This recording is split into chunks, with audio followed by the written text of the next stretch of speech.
YouTube. Welcome to the channel Toys for Dad, where we provide tools and tips and tricks to help you become a better dad and build better memories with your children. In today's episode, we're going to be talking about 6 easy curries that any dad can master. Now, I'm Anglo-Indian, and I finally downloaded out of my mum's head my favourite recipes growing up as a kid.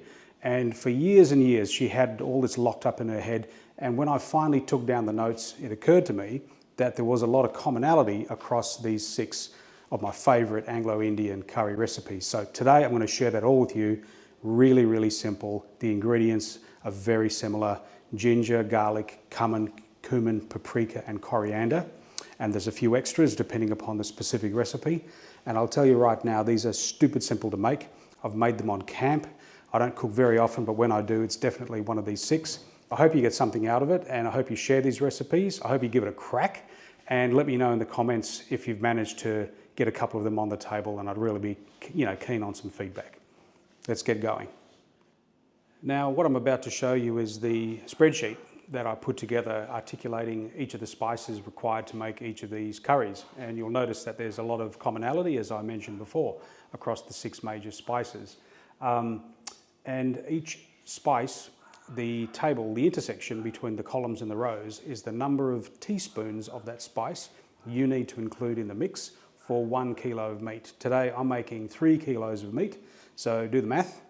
It'll be 3 teaspoons of each spice, and I am making a beef Vindaloo, or for those Anglo-Indians out there, a beef Vindaloo, and 3 kilos of it, so I'll be feeding quite a few people with it. And I've used this recipe multiple times before, so take a look at the recipe, run your finger across the line that says Vindaloo, and for every 1 kilo of beef, I'll be putting in 1 teaspoon of each of the recipes. So you see how the recipe works, how the matrix works. It's stupid simple.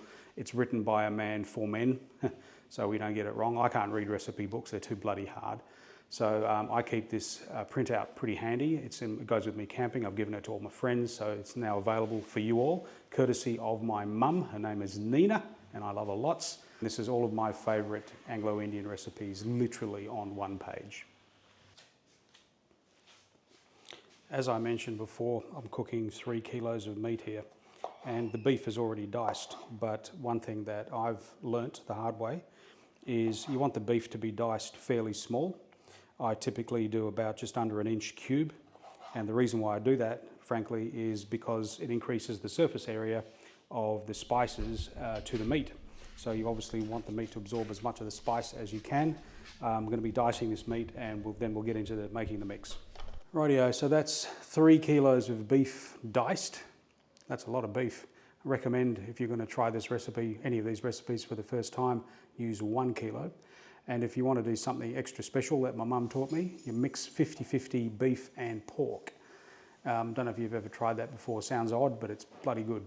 So half of beef, half of pork. I'm doing all beef. And anyway, onwards and upwards. So just to familiarise you all with the recipes on a page. Recipe for a Vindaloo, doesn't matter what kind of meat you use. Mince and potato curry, Anglo-Indian classic. A chicken curry, a korma, a chickpea curry, and Kofta curry, also known as ball curry. And down the bottom, the bonus there is Kati. Kati's not actually a curry, it's a mix that you use to make a kebab. And what you'll notice, hopefully, is the columns. We've got all the spices: ginger, garlic, cumin, coriander, turmeric, and paprika, with a couple of, and salt, obviously, with a couple of special other ingredients that vary the curry from one to the next. And there's also common flavour of chili. A teaspoon of chili powder, obviously depending upon whether you like your curries hot or not. A lot of people confuse hot and spicy. It means 2 completely different things. Hot means hot, spicy means flavoursome. So if you want your curry spicy, this is the recipe for it. If you want your curry hot and spicy, then you add chili. Now we need to get the spices organised, which are ginger, garlic, cumin, coriander, turmeric, and paprika. And reading across the row, the Vindaloo row, in addition to that, black mustard seed, salt and sugar for Vindaloo, and most importantly, what makes a Vindaloo is a little bit of white vinegar. So I'm going to get the spices squared away now, and also chop up 3 big brown onions. By the way, can't have too many onions in a good curry. Okay, top tip for dads. When you're going to cook Don't do what I do, which is run around like a headless chook wondering where the hell all the ingredients are. Get everything lined up right up front, and then you know you're ready to rock and roll. So I've got all the spices out, ginger, garlic, turmeric, paprika, cumin, coriander, and mustard seed, and we're ready to mix. Now, I'm going to be making 3 kilos of meat, which means I'm going to be putting in 3 teaspoons of each spice, plus chili, plus salt.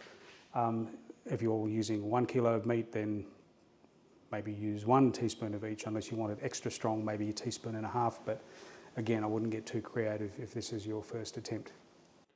So I've added in 1 cup of white vinegar. I need to go 3 cups as per the recipe, but I'm actually going to go with 2, because you can always add more vinegar later. It's pretty impossible to take it away. There's nothing worse than a curry that's got too much vinegar in it. So this is my 2nd cup of vinegar, and you just add it a little bit, you mix it in. You don't want any lumps. If you can avoid it, get the spices nice and dissolved, and if you're doing it right, the smell that you'll be getting will be pretty amazing. So just to recap the ingredients, I've got 3 kilos of meat, so 3 times every unit of spice: ginger, garlic, turmeric, paprika, cumin, coriander, mustard seed, salt and sugar. And I've added in, for the quantity of meat so far, 2 cups of white vinegar. So next is to fry up the onions, then cook the spices, then add the meat, and we are well on our way to a bloody awesome beef vindaloo. So with cooking the onions, all you really need to do is to make sure that the onions get a little bit translucent. That means that they're about right. Use high heat.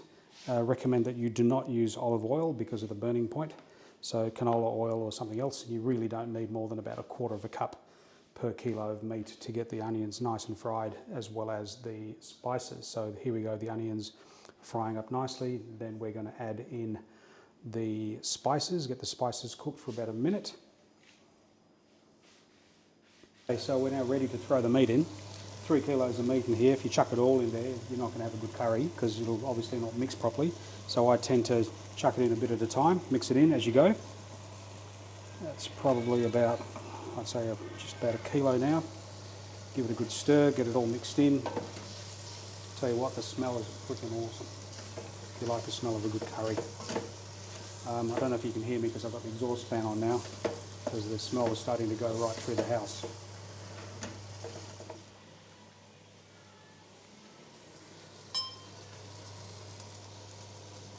Okay, so we've mixed in the first batch of meat and tossed it around. Now time to get in the second batch of meat and then put the remaining curry mix on top.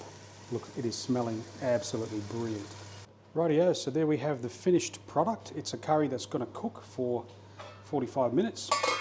Put the lid on and just let it do its thing. Heat is on low. Tell you what, the smell is absolutely amazing. I love a good vindaloo or vindaloo. And let her do her thing. So what do I do whilst my curry's cooking for 45 minutes? Well, I clean up. Can't stand crap lying around a kitchen. I hate it when people cook and then rearrange the kitchen, pulling out every single pot and bloody pan in the place. So now's the time to clean up, so you don't have to do it later on. Okay, so just while that's cooking, a couple of other tips and tricks. If you don't like rice, if you like naans, go out and buy some naans. If you like paratha, the place where I get our parathas from, correction, the place where my wife gets our parathas from is Coles. They're ready-made, you stick them on a dry fry pan, and they're really actually pretty good. Not very good for you, but because they've got palm oil, but they're bloody yummy. And with vindaloo, it's really good. A good accompaniment to have with a vindaloo is a little bit of yogurt, just plain white yogurt, and separately cucumber. So cut in lengths, obviously skin taken away, seeds taken away, but it's just a really lovely addition to the meal. So you might be asking, where are my kids? How come they're not helping me cook? I like to have an empty kitchen when I cook. It's just one of my things. And you know, we eat as a family, and that's okay. I will also give you a tip. If you want to cook a curry on camp, people say, oh, it's too hard to cook a curry on camp from scratch. It's not, it's really, really easy. And all I do is I bring all of the ingredients pre-mixed, all of those raw ingredients, I stick them in a Ziploc bag. based on the quantity of meat, and I dice the meat and I cook it there with the fresh ingredients at the camp. And I tell you what, having curry and paratha at camp is a bit special, and every time I've done it, and I've probably only done it 3 times, it goes down really well with all the blokes. So you want to give it an extra bit of, if you want to make your next camp a little bit extra special, pull out one of these curries and I reckon you'll score some points. Look, I'd be pretty keen to hear any of your stories if you fellas give one of these curries a crack, and let me know how you go. If you've made it better, if you've made it a little bit unique your way. One thing I did on this curry, I did not add any chili, so it's going to be very spicy because Vindaloo is very spicy, but it's not going to be hot at all, which makes it pretty family friendly, to be honest. If you want to try one of the other curries, we just ran across the first row, which is the Vindaloo row. I'd love to know how you go. If you've got other recipes you want to share, this is the channel to do it, particularly if it's things that you reckon dads want to put their hand to. And now we have nicely cooked beef vindaloo and rice. So hope you guys have a bit of luck in your cooking. Let me know how you go. Try some of the other recipes as well. And here's to us dads. See you folks.